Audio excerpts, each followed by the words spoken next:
And for the final segment of this episode, we're going to end with the comics that we're reading. Now, if you listened to last week's episode, you may notice that we didn't have that segment, and that's because we had some time constraints. So I'm going to include in this episode the comics that people have shared what they're going to read last week as well. And so we're going to do some sort of doubling up, but I'm going to share with you what I'm currently reading and also share what listeners have chimed in on what they're reading for this week as well, too. So currently I am reading a book called The Human Target by Tom King and Greg Smallwood from DC Comics. And it's actually going to be wrapping up soon with 12 issues. And initially, I was not really interested in this book, but one of my colleagues from Comic Watch, Anthony Bergamini, had actually suggested reading this for an episode for next week. So stay tuned for that. But he wanted to do an episode on this to kind of do a deep dive and analysis and talk about this issue and this run.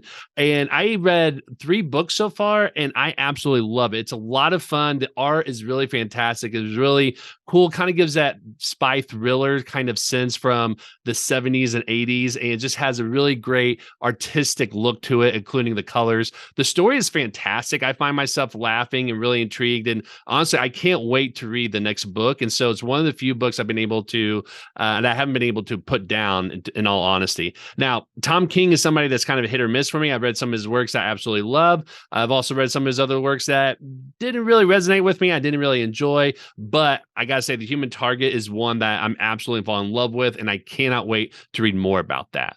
So let's go ahead and see what some of our listeners have also been reading this week. And this actually comes from who I mentioned before, Anthony Bergamini. And he said that he's reading All-Star Superman. He's not a huge fan of Grant Morrison's writing, so I've been putting off reading after several failed attempts to read past the second issue. I finally dove in, and it's a lot better than other works of theirs. I'm not sure if I agree with the popular opinion that it's the best Superman comic of all time, but it's definitely good to read. I'll be honest, I've not read that issue or that run. I am a fan of Grant Morrison's writing, so I'm kind of sad to hear that Anthony is not a fan of his. But I know for me, Grant Morrison, I absolutely love his run on Klaus from Boom Studios, and I absolutely love that. And so I've read a few of his works.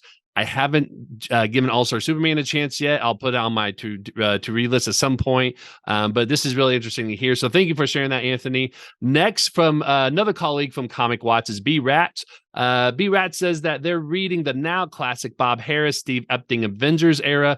Full on scruffy Black Knight, bomber jackets. Crystal and Cersei are the 2 powerhouses, while the male members are a tad more subdued power-wise. Epting, while raw, has loads of potential just brimming. This is another series I've not read yet. This is something from, I think, the 70s, if I remember correctly. But thank you for sharing that. The Avengers is always a good hit. Black Knight and Crystal and Cersei are characters that I did not know were actually part of the Avengers at one point. So this is really cool. And this is one of the fun things about doing this show is that I get to learn more from comics from you all. So thank you very much for sharing that.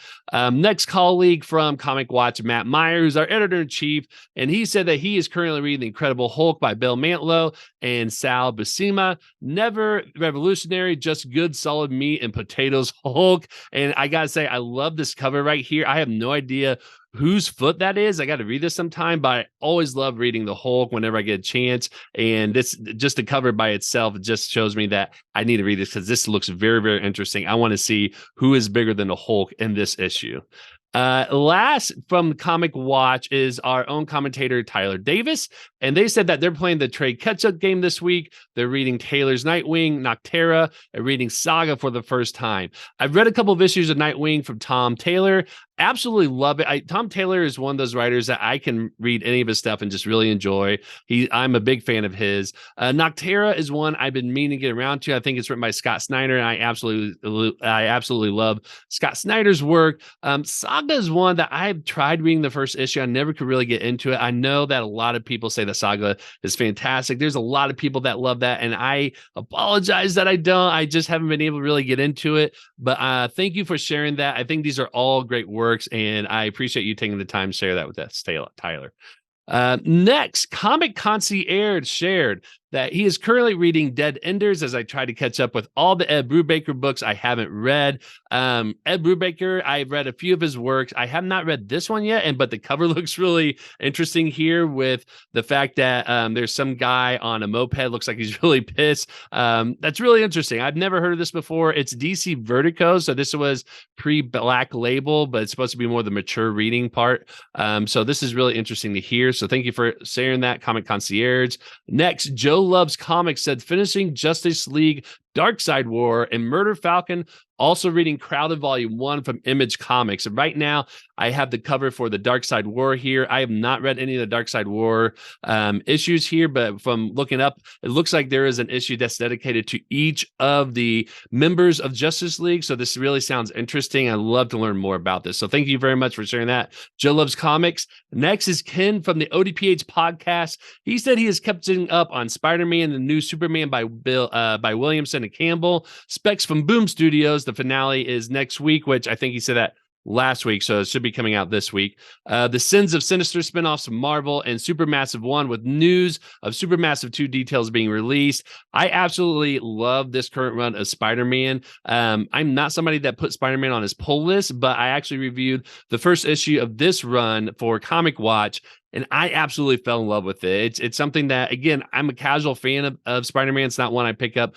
for current reading, but this one from Dan Slott and Scott Bagley, they're just fantastic in this run, and I cannot wait to keep reading the next issue. I've actually just finished reading this one, and I absolutely just been loving everything that they've been doing here.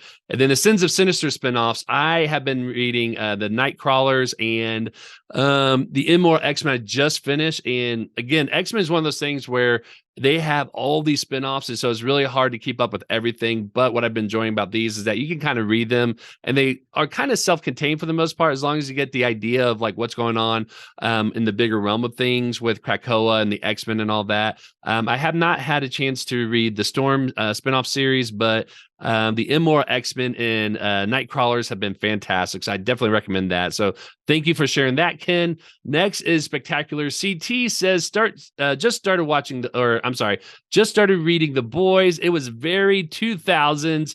Funny, but it got real problematic real quick. I can only imagine that. I have not read The Boys. I've watched the show. I'll be honest, the show is written very well. I just cannot stomach the show from time to time, just because it gets a little bit more grotesque and just a little bit gross to my liking. So I know a lot of people appreciate The Boys and they really enjoy it. Like I said, I think it's really well written. I think it's really fascinating, and the acting is fantastic. I love all the actors in there, and the cast is just overall, I think, spot on for some of the characters that they're writing here. But like I said, it's just not a series for me, so I imagine that the comic series is not for me as well too. But thank you very much for sharing that. And last but not least, we have Wally. Wally says they're reading Monstrous and Radiant Black because I have listened to so many reviews on TikTok. I caved and bought them. So far, so good on both titles. I've heard great things about Radiant Black. I've been meaning to read that. I've not heard about Monstrous, but this looks really interesting just from the cover itself. I don't know what's going on here. It looks like it's a little bit from the fantasy side, maybe Dungeons and Dragons, maybe. Again, this is just based on the cover I'm looking here, but this looks really interesting. So thank you very much for sharing that. And that is our segment, Comics We're Reading, for this week. Thank you, everybody, for chiming in and letting us know what you're reading. I hope some of these recommendations and what people are reading inspired you to maybe check out a new title for this week.